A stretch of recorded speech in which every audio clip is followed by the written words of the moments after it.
hermanos en el Señor Jesucristo, damos gracias a nuestro Dios de poder estar con ustedes una vez más en nuestro culto de oración. La Iglesia Bautista Sion les saluda desde aquí, desde Miami Springs, para que todos ustedes reciban un abrazo, ese que está faltando, ¿verdad? Abrazo afectuoso. Y queremos continuar con nuestros estudios que empezamos hace 2 semanas.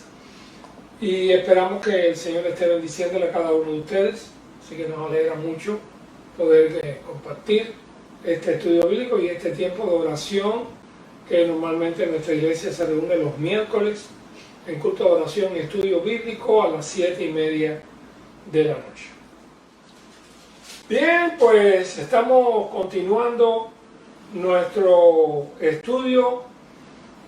Originalmente no era un estudio del Apocalipsis.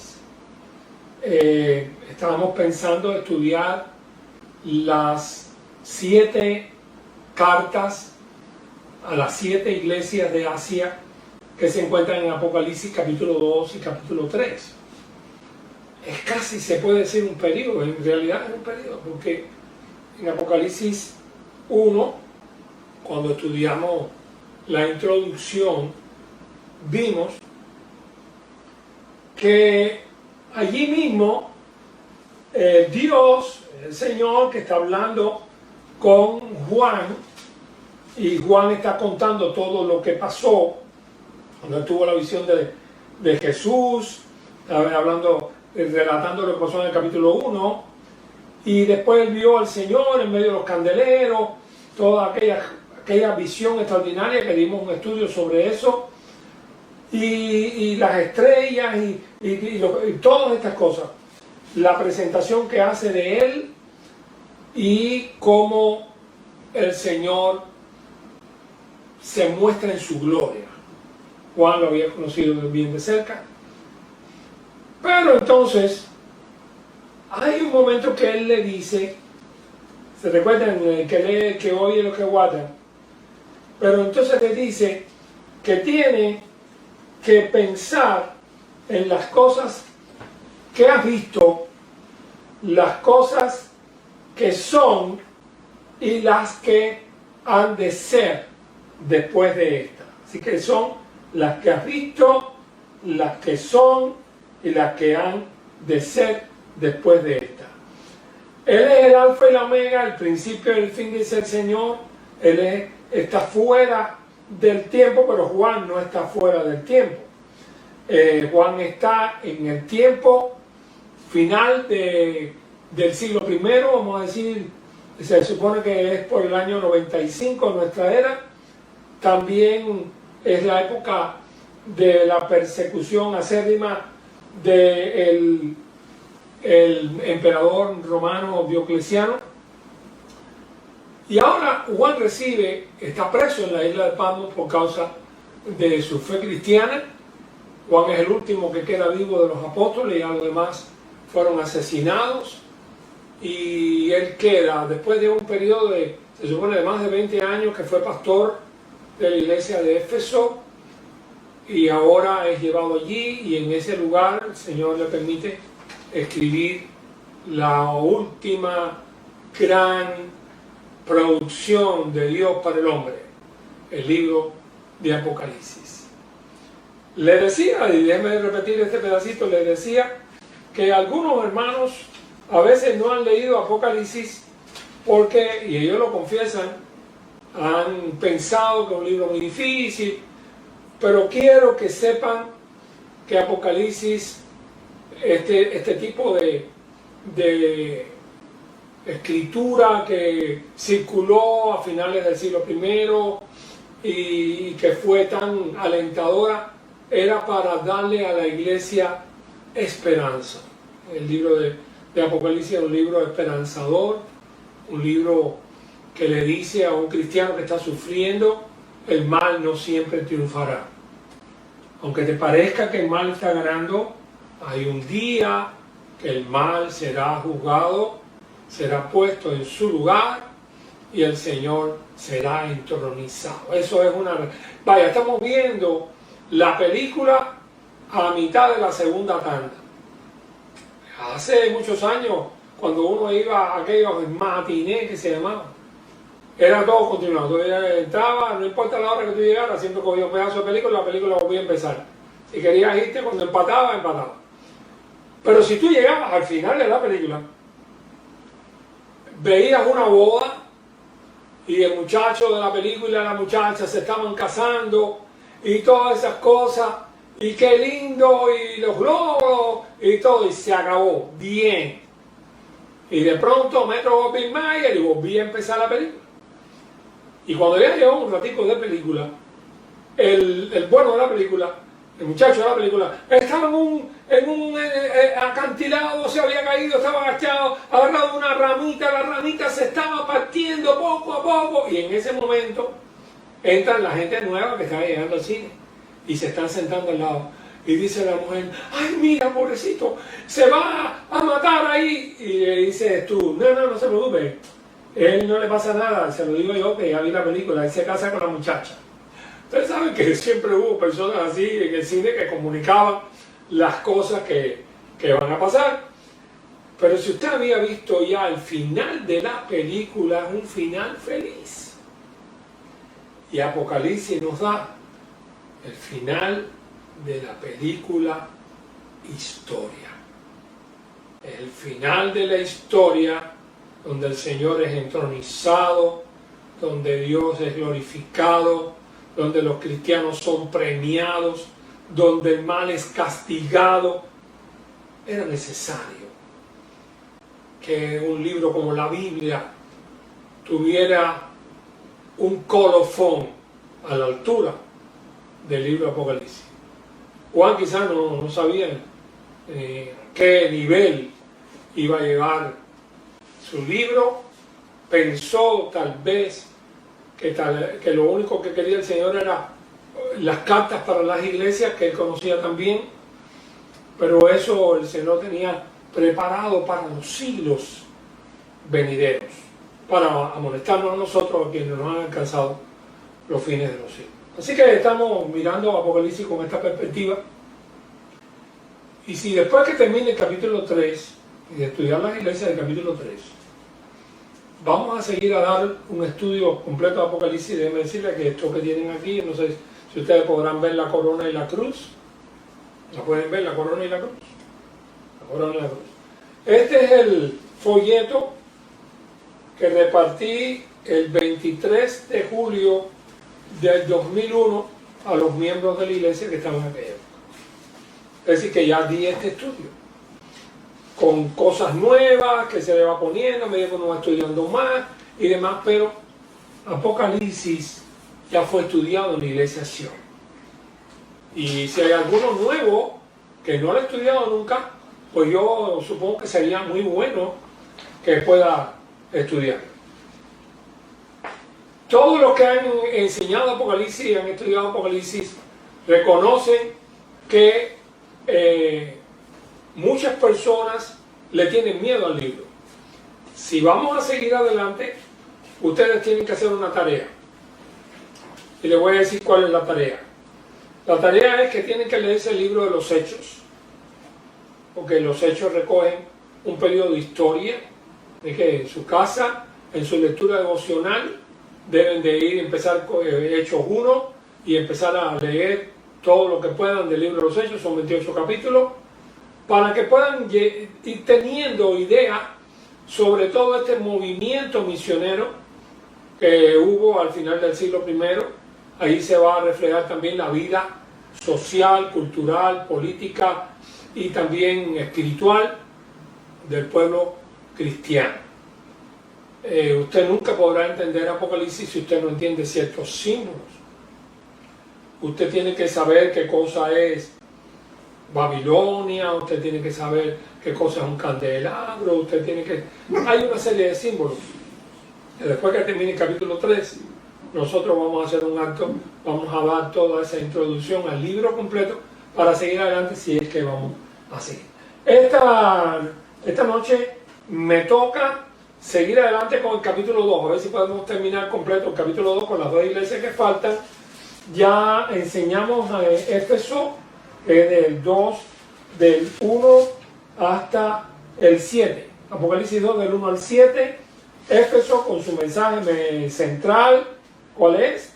Tengo contra ti que has dejado tu primer amor, por tanto arrepiéntete. Había dejado el fuego, el candor, la fidelidad aquella de los primeros años cristianos. Eso le pega a cualquier cristiano que se le haya aflojado una tuerca, que se haya involucrado en los negocios de esta vida y que haya dejado de mirar para arriba, como decía yo en el mensaje de domingo.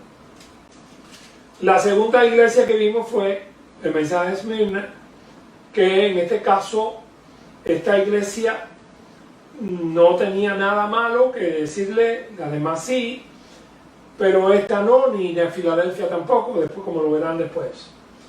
Hay dos cosas importantes que aparecen en esta iglesia que vale la pena recordarlas.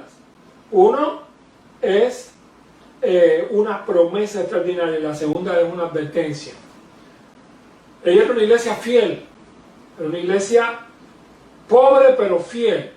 Fíjense que yo conozco tu pobreza, pero tú eres rico. Quiere decir que no eran tiempos de que las iglesias en aquella época tuvieran suntuosos templos ni edificios educacionales. Eso no existía, que estaban metidos en cuevas, escondidos. Uno guardando la puerta o el hueco de la cueva a ver si venía algún enemigo. Es un entorno totalmente diferente a los entornos que hoy en día buscan algunos cristianos.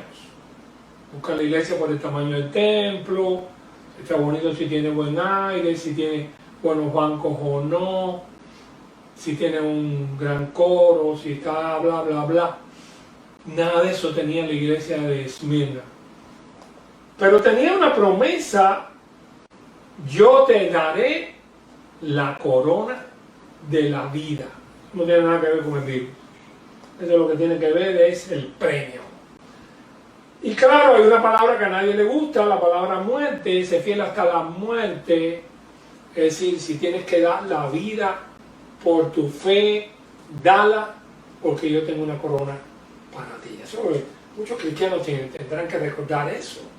La vida se nos va a acabar, si no es por el coronavirus, por cualquier otra cosa, un infarto, te equivocaste manejando.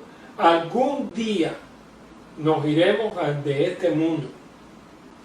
Y la esperanza más hermosa que tenemos es la esperanza de gloria. Apocalipsis nos viene a recordar eso. Nos viene a recordar el día de la premiación, el día de la graduación, la gran celebración celestial y mundial de la premiación de aquellos que fueron fieles. Yo no he tenido la experiencia de haber suspendido un examen nunca en mi vida. Pero tuve amigos que tenían una gran experiencia de eso. Y algunos hicimos equipos de estudio para ayudarlos. Algunos jugaban en el equipo también y decían, no, yo me estoy sacrificando aquí para que tú puedas sacarte el examen. Supongo que es muy malo y la experiencia muy negativa para aquellos que reciben un reprobado, un desaprobado. Así que el apóstol Pablo decía, no vaya a ser que así, habiendo sido yo orando para otros, yo mismo venga a ser reprobado, que no pase el examen, es lo que dice el griego ahí, repro. Así que, mi querido hermano, la hora del premio de Esmirna era una corona. Entonces vamos a ver la iglesia de Pérgamo y de Tiatira, rapidito, te voy a leer la primera, la de Pérgamo. Estamos leyendo Apocalipsis capítulo 2, versículo 12. Dice así: y escribe al ángel de la iglesia en Pérgamo, el que tiene la espada aguda de 2 filos. Recuerda que después eso lo usan como símbolo de la Biblia. Dice esto: yo conozco tus obras y donde moras, donde está el trono de Satanás. Pero retienes mi nombre, no has negado mi fe, ni aun en los días en que Antipas, mi testigo fiel, fue muerto entre vosotros, donde mora Satanás.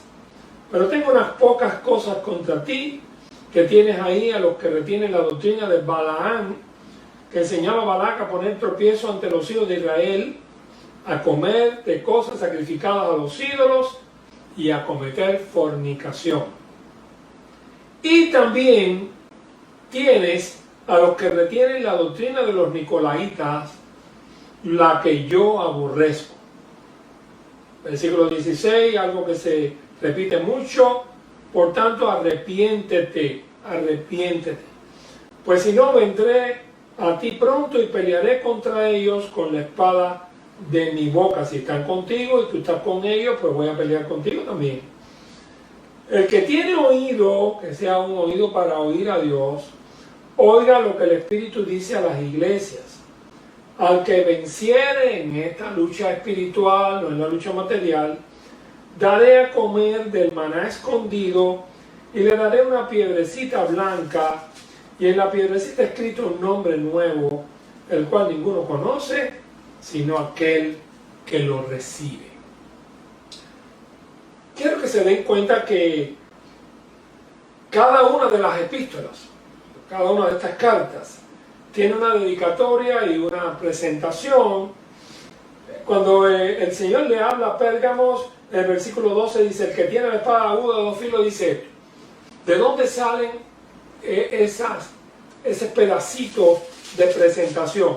Usted, si está empezando ahora estos estudios, va a tener que ir al capítulo 1 para ver la revelación que hace Jesús de sí mismo, y ahí va a ver cada uno de estos pedacitos. Así que él va fraccionándolo después para presentárselo a cada una de las iglesias. La espada de dos filos es el símbolo de la Biblia. Ahora, no se sabe exactamente, hay muchas de estas historias que están perdidas en el tiempo, dice el diccionario bíblico. Pérgamo, la iglesia había tomado una posición valiente a pesar de la presión exterior de algunos miembros que habían seguido ante una enseñanza falsa, de tal extremo falsa que se le llamaba el trono de Satanás. Como resultado se estaban introduciendo antiguas prácticas paganas. Pérgamo era el principal centro de adoración del emperador de la región. Un inmenso altar a Zeus dominaba la ciudad desde su acrópolis. La gente acudía en masa para ir al templo de Esculapio buscando sanidad.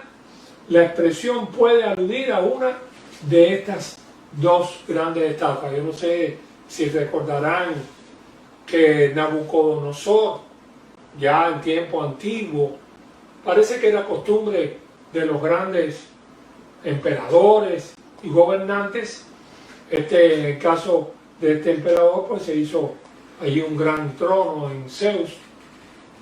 Lo cierto es que la adoración a ídolos ha sido uno de los instrumentos satánicos más usados en la historia.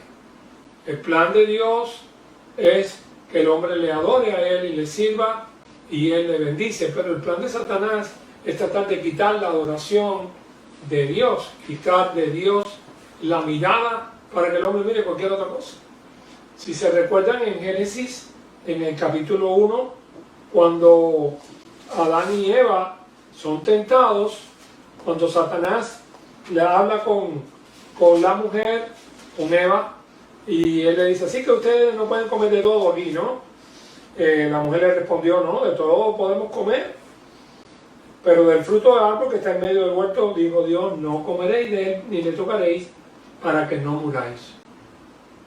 Versículo 4 de Génesis capítulo 3, entonces la serpiente dijo a la mujer, no moriréis.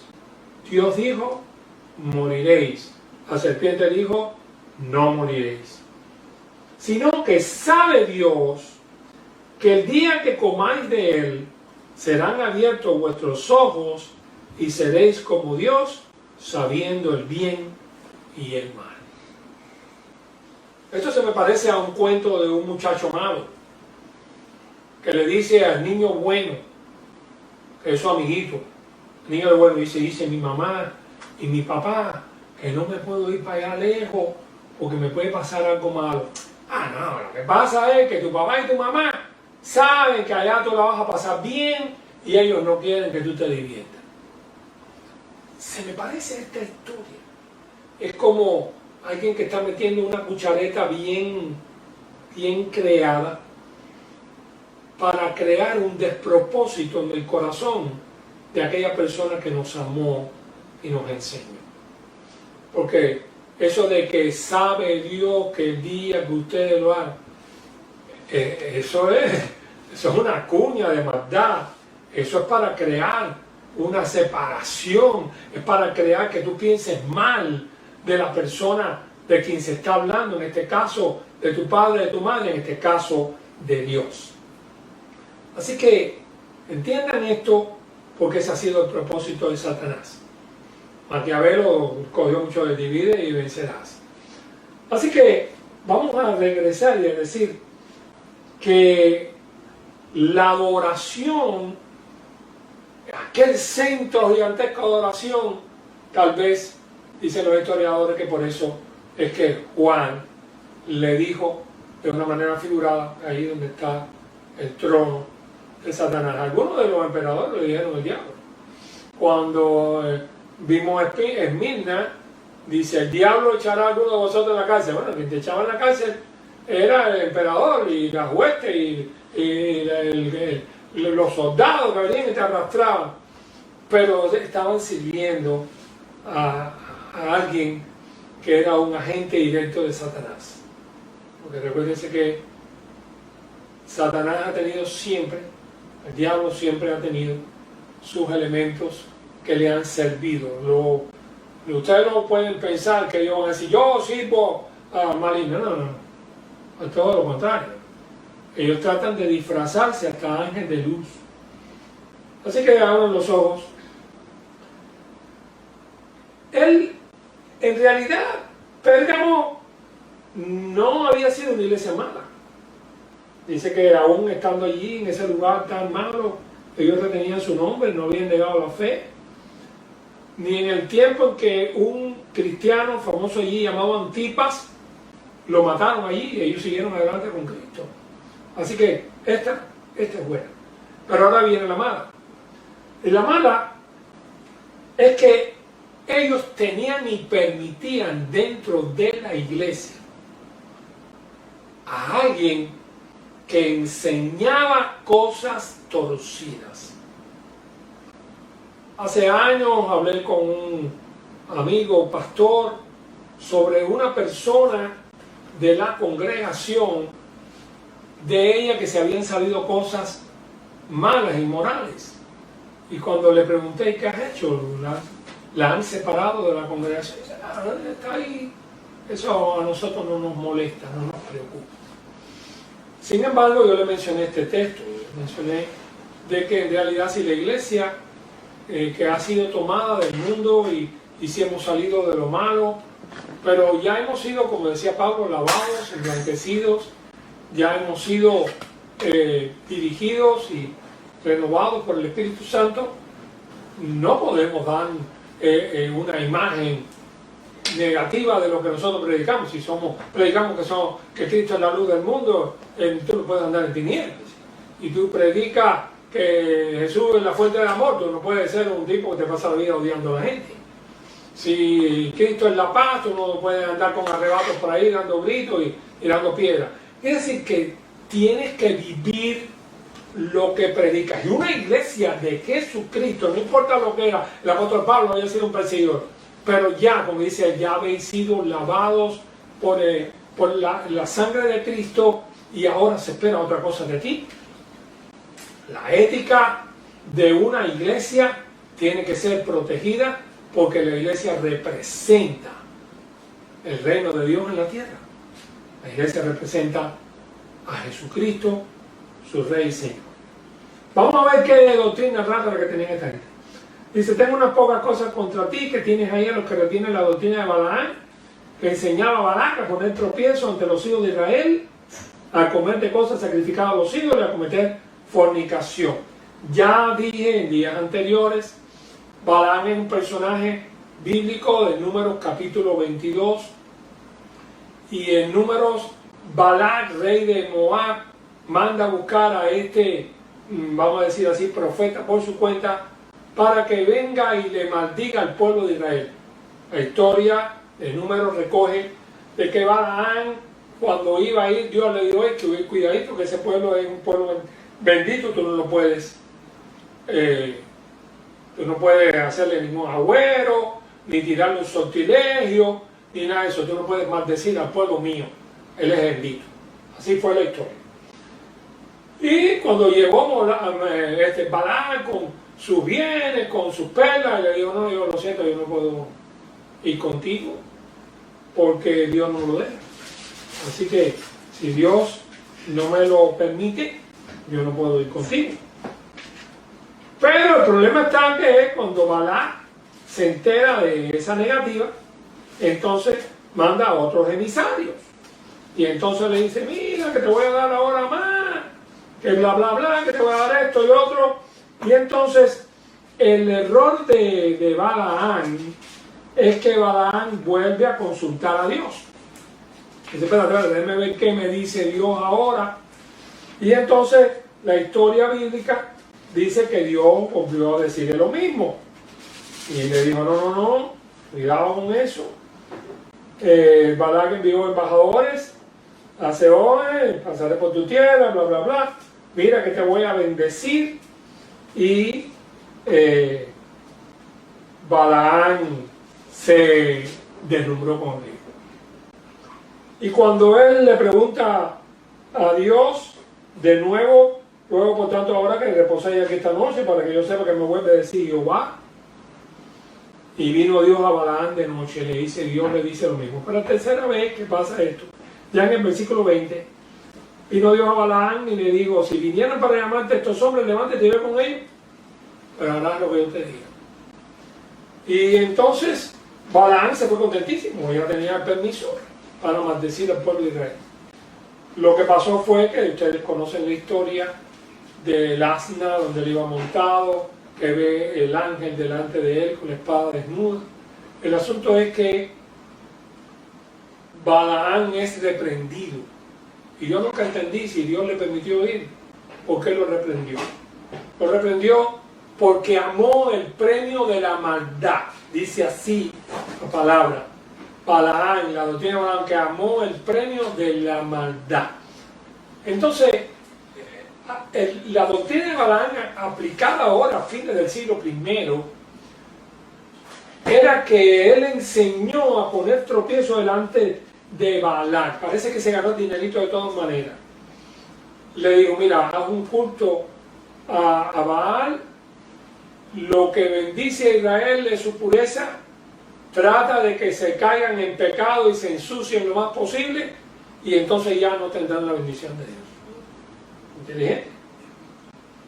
Efectivamente, el culto de Baal era un culto idolátrico, pero también sensual, y aquellas sacerdotisas pues cautivaban a los hijos de Israel para que ellos le dieran un besito a Baal o prendieran una velita. Aquello es free, totalmente free, pero tiene que estar un cierto respeto acerca de Baal. Y entonces de esa manera Israel perdió la comunión con Dios. Ahora Balaam, que posiblemente no se llamaba Balaam, no sabemos cómo se llama, en Apocalipsis, está enseñando a la iglesia de Pérgamo la doctrina de Balaam. Así que hay alguien comer cosas sacrificadas a los ídolos y cometer fornicación. Usted se imagina una iglesia donde usted puede andar con quien quiera por ahí sin casarse, no tiene problema. Aquí en esta iglesia se permite la fornicación. Ni los fornicarios, ni esto, ni lo otro, todo eso estaría afuera. Y el problema de Pérgamo es que no hacían nada por sacar a esa gente de ahí. Y lo permitían. Ese era el pecado de Pérgamo. Hacerse de la vista gorda ante el pecado. También tienen acá los que retienen la doctrina de Nicolaitas, los cuales yo aborrezco, que la otra doctrina que ellos tenían allí. Nicolaitas, seguidores de un tal Nicolás, no tiene nada que ver con los nombres bíblicos, cuya sobreenseñanza en la iglesia de Éfeso en el tiempo anterior, y también de Pérgamo, puesto que la misma inmoralidad e idolatría aparecen en la iglesia de Tiatira. Es probable que esta secta herética, sus enseñanzas componendas con las prácticas paganas que permitían a los cristianos participar de actividades inmorales. Algunos dicen que ellos decían que el cuerpo era una cosa, el espíritu era otra, y lo que yo hago con mi cuerpo no daña mi espíritu. Pero después una idea gnóstica. Más tarde el apóstol Pablo combatió eso y decía: glorificar a Dios en vuestro cuerpo y en vuestro espíritu, los cuales ambos son de Dios. Tienes que ser santo en el espíritu, pero también en el cuerpo. Así que había una liga, la iglesia estaba ligada y ese problema tenía que resolverlo. Arrepiéntete, le dice al que estaba al frente, pues si no, vendré pronto a ti, pelearé contra ellos con la espada de mi boca. El que tiene oído, oiga lo que el Espíritu dice a las iglesias. Si tú vences, vas a ser bendecido. Pero si eres vencido, si dices: ay, pero yo no me puedo meter con esta gente, ay, que mira que dan muchas ofrendas, ay, que mira que es el hijo del diácono. Si tú caes en eso, entonces yo vendré contra ti, dice el Señor. Así que entiendan esto, aplíquenlo de la mejor manera. Es lo que la Biblia dice: dos tipos de doctrinas en contra de la palabra de Dios, en contra de la moral cristiana, en contra de la doctrina bíblica. No, el Señor no la permite. Eso era Pérgamo, y no era una iglesia más, pero estaba ligada. Y la última iglesia que queremos ver en el tiempo que nos queda es Tiatira, que está en el versículo 18 al 28. Vamos a leerlo rapidito. Escribe al ángel de la iglesia en Tiatira, el Hijo de Dios, el que tiene ojos como llama de fuego, fíjense que es como que lo ve todo, y pies semejantes al bronce bruñido, santo, dice esto: yo conozco tus obras, amor, y fe, y servicio, y tu paciencia, y que tus obras postreras son más que las primeras. Fíjense que esto se parece mucho a Éfeso. Es que eran iglesias que habían pasado por tremendísimas persecuciones. Matan a Pedro, matan a Pablo, matan a los apóstoles, los cabecillas de ellos fueron liquidados, muchos de los que estaban al frente de las iglesias también. Es decir, que se vieron envueltos en un ataque brutal del romanismo, en aquel imperio romano, en aquellos finales del siglo I. Y esta era una iglesia que había sido fiel en todo eso. Pero, versículo 20, tengo unas pocas cosas contra ti que toleras. Ahora volvíamos a la misma cosa, ya no era los balaamitas, los nicolaitas, ahora era a una tal Jezabel. Parece que ya esto no es una doctrina, es una persona física. Que tolera que esa mujer, Jezabel es un nombre simbólico. Ya ustedes saben que Jezabel en la Biblia fue lo peor de lo peor. Ahora pongamos a una niña, esa vez, que se dice profetiza. Así que desde aquella época había gente que se creía en profetizo. Enseña y seduzca a mis siervos a fornicar y a comer cosas sacrificadas a los ídolos. Me la pinto muy bonita, voluptuosa, que atraía a la juventud a su casa para que vieran la televisión en el plasma nuevo. Yo no sé, pero me está pareciendo una mujer que usaba dones de atracción, pero que a la vez enseñaba a la iglesia y a los miembros de la iglesia a fornicar, supongo que primeramente con ella, ¿no? Y a comer cosas sacrificadas a los ídolos. El sacrificado a los ídolos puede ser simbólico también. Cosas malas, hacer cosas malas, cosas que se usan para el mal, o cosas que se usan para el maligno, o cosas verdaderamente, como dicen los platanitos no sé, de Guatalá o lo quien sea. Así que estamos hablando de que el Señor le había dado tiempo para que se arrepintiera, versículo 21, pero no quiere arrepentirse de su fornicación. Así que yo no sé lo que le iba a venir encima. Juzguen ustedes lo que dice. He aquí yo la arrojo en cama y en grande tribulación a los que con ella adulteran, si no se arrepienten de las obras de ella. Parece una enfermedad venérea, ¿verdad? Parece algo que le va a caer encima por esa fornicación y por esas relaciones con ella. Y a todos sus descendientes, a sus hijos, ya sean espirituales o los que participan de este tipo de cosas, y todas las iglesias sabrán, a sus hijos les diré de muerte, los va a matar. Es algo que trae la muerte, es decir, que aquella gente estaba haciendo algo y el Señor iba a juzgar a ella y a todos los que con ella tuvieran relación. Así que no sé cómo pudieran juzgarlo, pero a mí me parece esto. Y a otros comentaristas también. A sus hijos heriré de muerte, entonces todas las iglesias sabrán que yo soy el que escudriña la mente y el corazón, y os daré a cada uno según vuestras obras. Tú no puedes ser salvo por tus obras, pero el Señor te va a juzgar por tus obras, no solamente por tu fe. Tu fe tiene que producir las obras dignas de arrepentimiento. Hacer pues frutos dignos de arrepentimiento, y no diga, yo tengo a Abraham por padre, porque el Señor puede levantar hijos de Abraham hasta de las piedras. Eso fue lo que dijo Jesús. Tú tienes que vivir en vida nueva. Tienes que vivir verdaderamente una vida resucitada con Cristo, como decía en el mensaje del domingo. Pero vosotros, o los demás que están en Tiatira, los que no tienen relación con esto, a cuantos no tienen esa doctrina y no han conocido lo que ellos llaman las profundidades de Satanás, parece que este es el primer culto satánico de la historia. Gente que hacían este tipo de cosas malas y querían pasar la píldora de que no estaban haciendo nada malo. Yo os digo, no impondré otra carga, pero lo que tenéis de tenerlo hasta que yo venga, manténganse fieles, no se contaminen, al que venciere en eso que se le pide y guardare mis obras hasta el fin, yo le daré autoridad. Autoridad se gana, no se tiene. Usted llega a un lugar de jefe, de pastor, de diácono, de lo que sea, y usted no tiene autoridad. Autoridad, vaya, algunos se la da por el cargo, pero hay mucho de la autoridad que se gana con la vida. El ser padre es un hecho, pero portarse como padre es otra cosa. Portarse como hijo, portarse como hermano, portarse como cristiano. Así que, mis queridos hermanos, dos iglesias mezcladas son las que hemos tratado esta noche.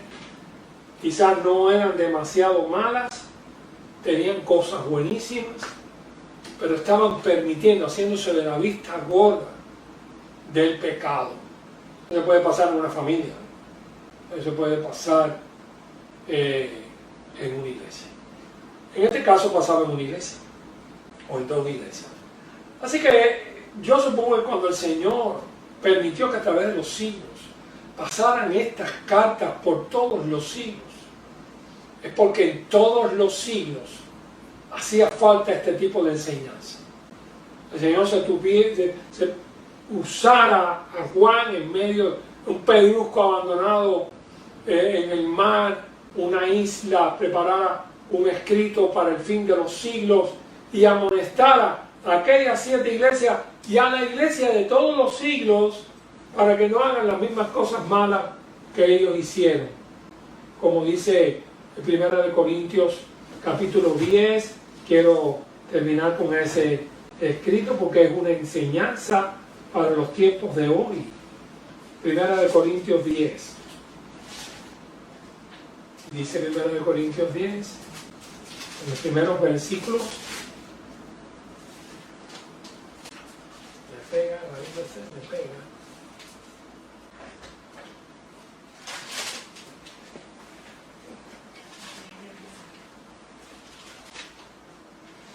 En el 8 está los sacrificados los ídolos. Amonestaciones contra la idolatría. 1 Corintios capítulo 10. Porque no quiero, hermanos, y está ahora haciendo historia, el apóstol Pablo, que ignoréis que nuestros padres todos estuvieron bajo la nube y todos pasaron el mar. Y todos en Moisés fueron bautizados en la nube y en el mar, simbólicamente. Y todos comieron el mismo alimento espiritual. Todos bebieron la misma bebida espiritual, porque bebían de la roca espiritual que los seguía, y la roca era Cristo. Pero de los más de ellos no se agradó Dios, por lo cual quedaron postrados en el desierto. Mas estas cosas sucedieron como ejemplo para nosotros, para que no codiciásemos cosas malas como ellos codiciaron, ni seáis idólatras como algunos de ellos. El 8, ni forniquemos como algunos de ellos fornicaron y cayeron en un día 23,000. Ni tentemos al Señor como también algunos de ellos le tentaron y perecieron por la serpiente. Ni murmuréis como algunos de ellos murmuraron y perecieron por el destructor. Conclusión: y estas cosas le acontecieron como ejemplo, que están escritas para amonestarnos a nosotros, a quienes nos han alcanzado el fin de los siglos. Texto que todo el mundo se sabe, así que el que piensa estar firme, mire, no caiga. Así que, mis queridos hermanos, tenemos tremenda enseñanza en estas epístolas de Apocalipsis y tremenda aplicación en estas palabras de Pablo de 1 Corintios capítulo 10. Así que usted puede leer la Biblia como un cuento pasado, o usted puede tratar de entender que Dios le puso ahí con aplicaciones espirituales para su presente, para mi presente. Y usted y yo tenemos que tratar de tener una mirada, por eso hay que leer la Biblia todos los días, para que uno se vaya acostumbrando a la manera en que Dios nos habla, cómo Dios nos llama la atención, cómo los profetas nos amonestan y amonestan al pueblo, y a la vez estoy aprendiendo y dicen ideas y yo estoy aprendiendo.